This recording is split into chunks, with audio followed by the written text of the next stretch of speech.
Hello everyone, नमस्कार भाई आप सभी को। और स्वागत है आप सभी का मेरे व्लॉग्स में। और आज कई दिनों के बाद मैं व्लॉग बना रही हूँ। बीच में मेरे पैर में मोच भी आ गई थी, अब मेरी मोच ठीक है बिल्कुल। अब पैर भी मतलब ठीक है, ओके है, कोई पेन हल्का फुल्का सा है पर ज़्यादा नहीं है। और भाई आज के व्लॉग में हम क्या बताती हूँ मैं क्यों अपना ससुराल छोड़ के यहाँ पे आई हुई हूँ। आप सभी सोच रहे होगे भाई इतने टाइम हो गया, हमेशा ही अपनी बहन के घर जा ही रहती है, जब देखो अपनी बहनों के घर है। तो ऐसा नहीं है, वैसे तो नॉर्मली हम समर वैकेशन और विंटर वैकेशन में ज़्यादा आते हैं रुकने के लिए। और बीच में जब स्कूल टाइम होता है तब नहीं आते हैं। और कभी कभी दीदी राखी पे भाई बहुत ज़्यादा वो कहती है, तो राखी वाले दिन हम स्पेशली आ जाते हैं और फिर एक आधी बारी आके चले भी जाते हैं बीच में। और फिर आते हैं हम बीच में बर्थडे पे। और हाँ बस यही है। और आपको ज़्यादा हम दिखते रहते हैं यहाँ पे क्योंकि हम घूमते ज़्यादा हैं इधर उधर। जब भी हम जाते हैं ना तो हम तीनों ही जने जाते हैं, मैं, पूजा, रजनी और जीजू कई बार जाते भी नहीं है। ऑलमोस्ट हम तीनों ही जाते थे। और बड़े बच्चे जो हैं स्कूल चले जाते थे शानू को लेके, तो कन्नू भी हमारे साथ चली जाती थी क्योंकि कन्नू वहाँ से आती थी। और भाई अभी रिसेंट का ये है कि कन्नू का मैंने वहाँ से स्कूल भी शिफ्ट करा दिया है क्योंकि कन्नू वहाँ पे नहीं रहेगी अब मैं अपना काम वगैरह देख रही हूँ कुछ, जिसकी वजह से मैं सोच रही थी कि यहीं पे कन्नू रह ले तो ज़्यादा बढ़िया है। और आप सब यूँ सोच रहे होंगे भाई अपना घर बार छोड़ के मैं यहाँ क्यों बैठी हूँ। तो ऐसे मत सोचना भाई, ठाली हूँ ऐसे ही हूँ। अब मैं खूब एंजॉय करने आई हूँ। वैसे तो इस टाइम पे ज़्यादा दिन नहीं बचे हुए हैं कि भाई मेरे पास मैं बहुत दिनों के लिए यहाँ पे रुक रही हूँ। और भाई बार बार मैं रजनी दीदी की वीडियो में आप सभी को दिखूँगी, तो हो सकता है रजनी दीदी की वीडियोस में अभी लास्ट आप मेरे को लास्ट टाइम देख रहे हो, फिर रजनी दीदी की या पूजा के साथ मैं वीडियोस में नहीं दिखूँगी। अलग से ये मैंने अब चैनल बना लिया तो मैं इसी पे रहूँगी। इसलिए नहीं कि भाई आप सोचो भाई कंटेंट के बेस पे आप कह रहे हो, तो वैसे भी अब पता नहीं मैं कितने सालों के लिए इन सब से दूर रहूँगी, कुछ नहीं कह सकती अभी। टाइम लिमिट मेरे को खुद नहीं पता। तो भाई सबसे बड़ी बात तो यही है, इसीलिए सबसे ज़्यादा हम यहाँ पे आते रहते हैं। और आखिरी टाइम था मेरे पास, सब जैसे अपने घर पे अपने घर परिवार वालों के साथ रहना चाहते हैं, तो वैसे ही मैं भी अपनी बहनों के पास रहने आई हूँ। और जब तक मेरी कन्नू बेटी गुड़िया है ना मेरी, ये भी सेटल डाउन हो जाएगी स्कूल के लिए। अब इसने स्कूल जाना स्टार्ट कर दिया है। और भाई और क्या बताऊँ आपको, स्कूल जाना कन्नू ने स्टार्ट कर दिया है। और राजेंद्र का भी अब टाइम हो रहा है घर से निकलने का, थोड़े ही दिन बचे हुए हैं। पहले तो मैं ही जाऊंगी वहाँ मेरे ससुराल, हफ्ते भर में शायद मैं जाऊंगी अभी बीच में। तो हो सकता है एक दो दिन मैं वहाँ रुकूँ, पर ऊपर खाना नहीं बनाऊंगी मैं, खाना अब नीचे ही बनाऊंगी।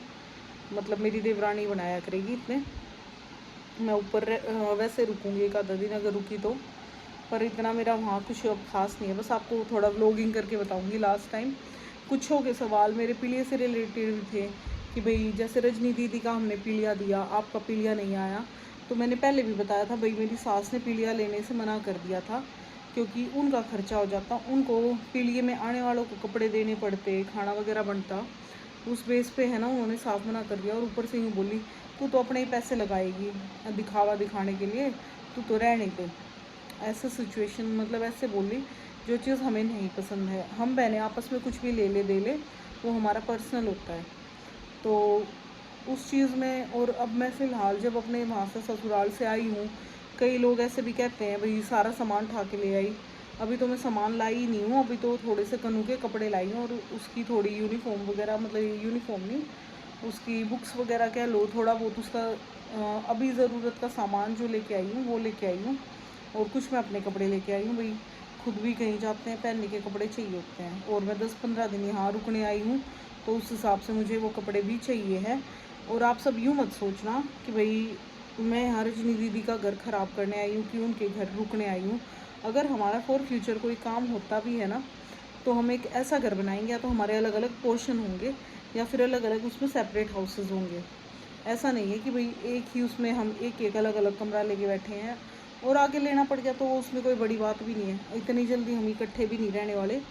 तो ये मेरा तो आखिरी टाइम था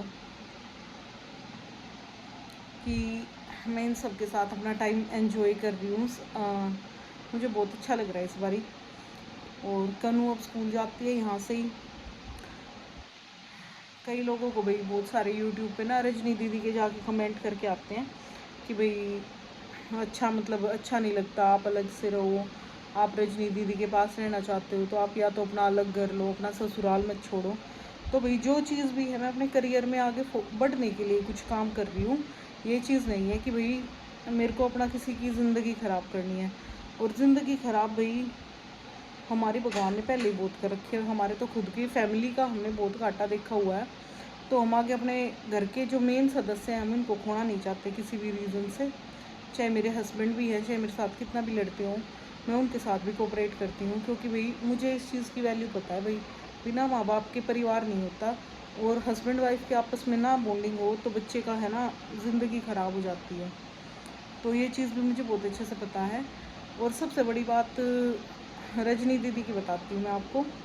भाई बिना माँ बाप के हमारी शादी हुई थी, क्योंकि हमारी मम्मी भी एक्सपायर हो गई थी जब मेरी और पूजा की शादी हुई जिस टाइम।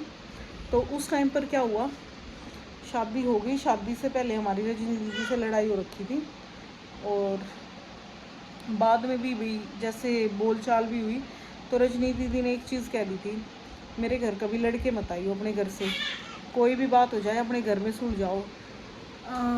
फिर करती हूँ मैं आप सभी से बातें। गुड़िया उठ गई है भाई।